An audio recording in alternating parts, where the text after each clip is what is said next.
Hello there, everybody. Welcome back to Seattle Pro Sports Morning, circling Seattle Sports this morning. Show to recap, things that happened yesterday to prepare you for today in the world of Seattle professional sports. So it is October 30th, Thursday, October 30th. No games today for any of your Seattle teams. The Kraken play next Saturday. Sounders are back home next Monday. Rain, sorry, play on Sunday. Seahawks don't play also till Sunday. So nobody's playing today. There's no practice today for the Kraken. They're off. The Rain and Sounders have their respective trainings. And the Seahawks have practice as well. So we'll go over what happened yesterday. Um, I was over at Kraken practice yesterday, working on an interview that slightly I messed up because my phone was connected to my headphones. So it recorded audio from the headphones, which were in my bag in the media room, not in the locker room with me. Not great. Um, we'll start off with Cal Raleigh. The Mariners catcher Cal Raleigh, obviously historic season this past year. The accolades continue to roll in for Cal. He was named the 2025 Players' Choice Awards Player of the Year and AL Outstanding Player, as selected by the MLB Players Association. He's now won two of the most prestigious awards voted on by his fellow players, which is pretty big. And, last week he won the Sporting News MLB Player of the Year last week. Um, so it continues for Cal. You kind of hope that this is a good trek in terms of hoping that he gets there for the American League MVP award to be announced on November 13th. But we'll still have to wait to hear on that. Since 1992, the Players' Choice Awards have honored outstanding on and off the field performances and are voted on by the players. Cal is the first Mariners player ever to win the Player of the Year award in this voting and is the fourth different Seattle player to win the AL Outstanding Player, joining Alex Rodriguez, who did it twice in 1996 and 1998, Ken Griffey Jr. in 1997, and then Ichiro Suzuki in 2004. So that is pretty cool to see. Uh, we'll see what else it might mean for Cal. But obviously nice. I'm sure, that's nice. I don't know how much he cares about that sort of stuff. Cal wants to win, you know. So it's tough. It is tough. I'm sure he wants more than that. But uh we'll go over to the Storm, who did officially name Sonia Raman as their head coach. Yesterday morning that became official. We had known about that for a few days. I think on one of our first Seattle Pro Sports morning shows, I had actually thought that they would announce it this week. Here we are. So that's nice to see. Nothing too specific, no information on hiring assistants yet to fill out the rest of the staff um, for, uh, oh, I see, for Ramen here. Just some nice quotes that the Storm posted, from general manager Talisa Ray. A few Memphis Grizzlies players, former, you know, it would make sense to hear Ramen get some quotes from them, considering she was an assistant with Memphis. Jaren Jackson Jr., forward in Memphis, said, "I am happy for Sony. I know she's going to do a great job. She's got great support staff around her, and the Seattle Storm is a great team for her." Santi Aldama, another forward, said, Sonia's a great person, a great basketball mind, so I'm super happy for her. All her hard work has definitely paid off. She has earned it and has taken the right steps. She's been a head coach at the college level, so she is super prepared. It was bound to happen for her. That's cool.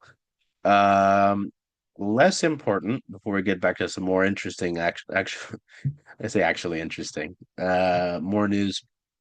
Adam Sandler, who is on tour right now, he had a show, I believe, last night at Climate Pledge Arena. Um, yeah, at Climate Pledge Arena. Stopped by the Storm Center for Basketball Performance. Storm posted a picture of him and Gabby Williams. And friend of CSS Rob Cutmore commented, Adam is so lucky that he got to meet Gabby, and real. Um, you know, there was that, and then there were some pictures with Sandler and Jamal Crawford. at the runs there. So that was pretty cool. Um, but the more important thing, and something that a lot of us will enjoy, a lot of us who, have been on the Mackenzie Holmes hype train for the last few years, uh, was that in the WNBL, down in Australia, Mackenzie Holmes was named the WNBL Player of the Round, dominant round two average of 31.5 points per game. Um, she had helped carry Geelong Venom to a win against Adelaide and a nail-biting finish against Bendigo this past week, highlighted by I think that she had a 33-point performance down in the NBL there. So really exciting for Mac. Rowan and I, and when we had Christian on our Storm show, had all talked about Mackenzie Holmes, the scorer that she's been previously. Um, you know, uh, yeah, against Bendigo. Uh, hmm, these are somewhat difficult to find these stats a little bit easier, but it's pretty cool to see Mac do this. She's the leading scorer all time in Indiana, and for good reason, obviously. She's able to put the ball in the basket. Nice getting to the hole, able to, get inside, use your size a bit there. You don't become the school's all-time leader in points across both programs. Currently leading the WNBL in scoring right now at 27.67, second in rebounds at 9.67, third in blocks. Sorry, at two. Um, oh damn, huh? Well, just looking at the stats, and I believe this is personal turnovers. I don't believe this is causing turnovers. No, yeah, she leads the WNBL in turnovers per game at 10. We're gonna sweep that away. um, it's just cool because I had a lot of belief in Mackenzie, and cool to see her doing it down in the WNBL. Hope that continues. So, yeah, that's what we've got in terms of the Storm. We'll be interested. I believe we should get a press conference with Sonia Raman in the near future. I think so. That'll be exciting to see soon. We're going to have our Storm Roundtable with Rowan. We're going to bring in Bella Munson, who works. They've changed their name, so I have to double check this. Not Bella, but it was the next. I don't know if the next. I think it's the 11 now. Yeah, the 11 basketball. Um, powered by the next, will be joining us to do the round table tonight. So we should have that up for you later today. Gonna go over to the Seahawks. The Seahawks, as we had previously looked at, did officially sign running back and kick returner Velus Jones Jr. It's a practice squad change as former O'Day alum and University of Washington alum Miles Gaskin was released from the practice squad, unfortunately. Uh, yeah, Jones was a third round pick out of Tennessee in 2022, the SEC Special Teams Player of the Year in 2021. He in the NFL, his NFL career, he's played in 34 games with two starts, playing for the Bears, Panthers, and Saints, rushing for 165 yards and one touchdown on 20 carries, while adding 135 receiving yards and a touchdown on 12 catches in the kick return game. 48 returns for 1,244 yards with a long of 62. So, um, Oh, and guard Christian Haynes has been designated for a return to practice after spending the first 8 weeks of the season on injured reserve. So, yeah, it looked like he was going to be able to compete for the starting job at right guard. Saw some time at center, was sidelined by a pectoral injury that led to him being placed on injured reserve. So nice to get Mr. Haynes back there. There was some not so great injury news updates, though, as we continue with the Seahawks related news. Mike McDonald said today that safety Julian Love had a bit of a setback last week with his hamstring injury.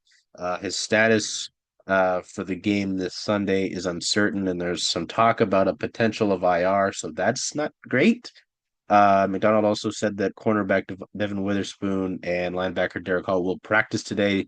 Wide receiver / kick returner Derek Young will not. Um, there is a possibility for Love and Young, and of Robbie Utes. He does have a chance to play this Sunday against the Commanders. To go across the the way on the injury list, the Commanders will be without star receiver Terry McLaurin. He is listed with a quadricep injury. He re-injured his quad apparently, and they will not have him this weekend. I'm trying to see here. Laramie Tunsil, tackle Laramie Tunsil with a hamstring injury, did not practice today for Washington.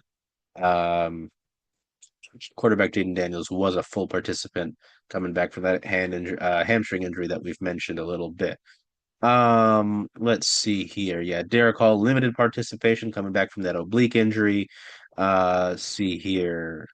Who's not limited participation for Jaron Reed with a wrist injury. Um, Eric Saubert, tight end Eric Saubert did not practice with a calf injury. Uh, yeah, and that is it when it comes to the Seahawks. We'll go over to the Kraken was at practice this morning. Uh, well, yesterday morning, not this morning. It's 6 in the morning right now on the 30th, and they're not practicing today. Yeah, I got down there a little bit later than I like. Normally I get there early to see, if the guys who are injured or under reserve will get some work in on the ice. Did not do that, so I did not see if Jared McCann or Riker Evans were on the ice as they were the morning skate of Tuesday's game, sorry. So did not see that. Kaapo Kakko was on the lines in a full participation. Um, Rule, we'll say. Saw the lines roll out. Let me get my tweet back up from that. Yeah, nothing changing from the top line of Berkeley Catton, Matty Beniers, and Jordan Eberle. Second line saw some change. Mason Marchment is on a line with Shane Wright and Kaapo Kakko, who again took the full slate of things. Jaden Schwartz, Chandler Stevenson, and Ellie Tolvanen were the third line. Um, and Ty Cartier, Ben Myers, and Ryan Winterton formed that fourth line. No changes there. I didn't see McCann after practice. Lane Lambert, I didn't get to ask him about Jared McCann and if there was anything new on him, because it seemed like him being on the ice was different than the holding pattern that he had told us back on Monday. No Brandon Montour, no Adam Larson, but Lambert confirmed it was just maintenance days for those two. The only other thing was that um, well, at least with the lines, Yanni Newman's obviously the man out there, the odd man out. And I believe it was Josh Mahura who was the odd man out on the defensive side of things, but also, you're out two guys with maintenance days. I don't take too much stock into that day. The other thing, the Kraken did have the players were practicing in their for the skaters, their matte black helmets and their black gloves in anticipation for Saturday's game and the debut of the all black third jerseys. The goaltenders had their setups out for that, which was cool to see. Talked to Philip Grubauer about that. Um, oh, and there was a roster move. Um, the morning of forward John Hayden was reassigned to Coachella Valley, which kind of, with Kako being on a regular line and John Hayden being sent down to Coachella Valley, the writing is on the wall that I would be shocked if Kaapo Kakko doesn't play on Saturday. So I am going to expect him to make his return on Saturday. I will have another practice on Friday to probably last sort of tune-ups for that. So if anything changes, we'll know that day, I imagine. But I'd be kind of shocked if he didn't play. So, other side of things, uh, finishing up last few here, the rain, Claudia Dickey and Jordan Bugg both started for the U.S. Women's National Team against New Zealand in a friendly match yesterday night, and both helped the U.S. complete a nice clean sheet against New Zealand. Claudia had a great save on a corner in the 52nd minute. Nice save there. Kind of shows you why she could be a starter. Mm-hmm. Fell into the choice pretty good. I mean, we were well aware of that. Trying to make sure here that Jordan played the full 90 here. Yep. Jordan Bug, full 90. Claudia Dickey, full 90. Very nice. Very nice. So that's really cool to see there. Nice 6-0 win. Um, from Yeah, nice 6-0 win from uh oh, okay, that didn't happen today.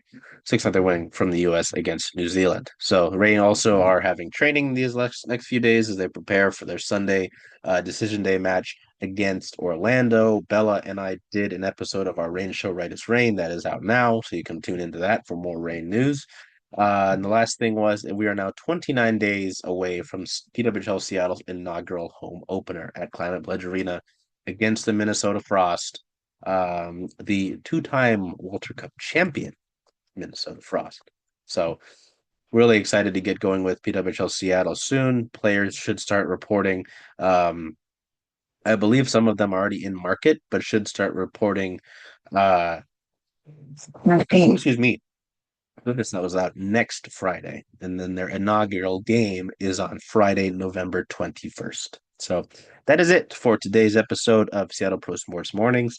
Until we see you next time, take care of yourselves, be well, do whatever you can to make today a great day. Hey everybody, Charles Hamaker here from Circling Seattle Sports with Jen Barnes from Rough and Tumble. Jen, what is Rough and Tumble for Circling Seattle Sports? Your home. The home for Circling Seattle Sports.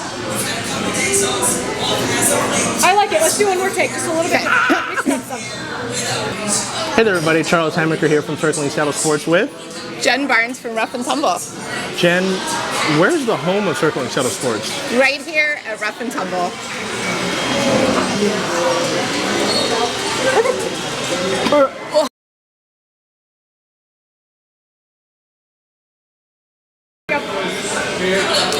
Hi, Charles Hamaker here from Circling Seattle Sports with Jen Barnes from Rough and Tumble. Glad to join you here from Rough and Tumble, home of Circling Seattle Sports. I love Okay. Up that out, Chuck. Okay. I'm ready. Hello everybody, Charles Hamaker here from Circling Seattle Sports with Jen Barnes from Rough and Tumble. Start over. I forgot what I was saying. I think you waved in the first one. We did at the end. Oh, at the end. Okay, that's the one. Okay, cool. You just couldn't see our hands. And now it looks like you're holding your hands. So that's kind of weird. Here's good? Yeah. Yeah, you actually hold room to come this way too. Okay. Just no further than that. Yes, Lieutenant Dan. And go.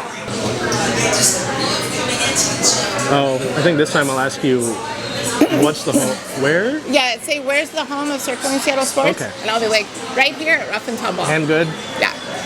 Yeah, your other hand. Put your fingers together just a little bit more. Not like that. There you go. It was just like. Clawing at me. Okay, I'm still recording, so go ahead. Okay. So when you're ready.